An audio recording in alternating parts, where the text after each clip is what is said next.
À cette époque-là, on chantait tous des adaptations américaines. Il y avait même une espèce de compétition entre les chanteurs.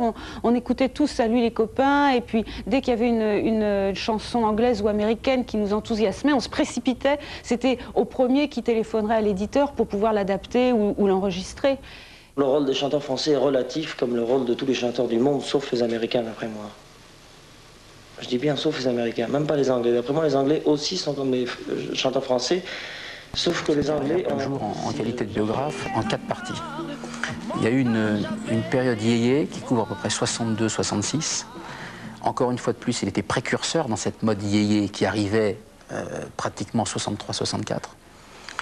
Après, on a les années pop Tamla Motown, qui groupe 1967-1971. Encore une fois de plus, très avant-gardiste, avec l'influence américaine.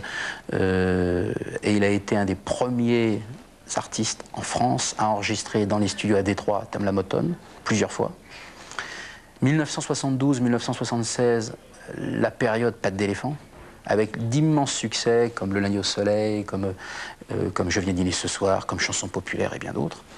Et puis en fait, la dernière période, 76, 77, 78, la période disco. Et il a surtout compris une chose dans les années 60, c'est qu'il y avait des tubes américains qu'on pouvait parfaitement adapter en français. Il a adapté tous les grands succès de la Tamla Motown, Diana Ross et les Suprêmes, il était en permanence à l'écoute des radios anglaises. Il a compris ça, ce qui fait qu'il s'est fabriqué, il a su se fabriquer, j'allais dire, une machine à tubes. Tamla Motown, c'est une marque de disques très spéciale. Je ne fais pas de publicité, vous allez voir que c'est une chose pratiquement humaine. Elle se situe à Détroit, c'est une ville dans le nord des États-Unis. Et à Détroit, il y a beaucoup de Noirs qui travaillent dans des usines de voitures. Et là-bas se situe cette fameuse marque de disques où on enregistre des chansons. Et les chansons ont cette simplicité absolue de se baser en général sur 2 harmonies minimum quand même, et quelquefois sur 3 ou 4 harmonies maximum. Vous allez voir, on va essayer de faire un essai. Tu me fais un do mineur septième par exemple? Et un sol mineur septième maintenant, correspondant. Voilà, on va le faire en rythme, tu vas voir. 1, 2, 3, 4, 1, 2, 1. Voilà, on rajoute un petit peu en général de la basse. Vas-y Tonio, un petit peu de basse. Sur ça, un sol mineur septième. Whenever you need me, I'll be there. Tout bas un petit peu, vas-y. Grosse caisse, vas-y Pierre-Alain, grosse caisse. Contre-temps, le fameux contre-temps tabla. Main droite maintenant, ça va avec.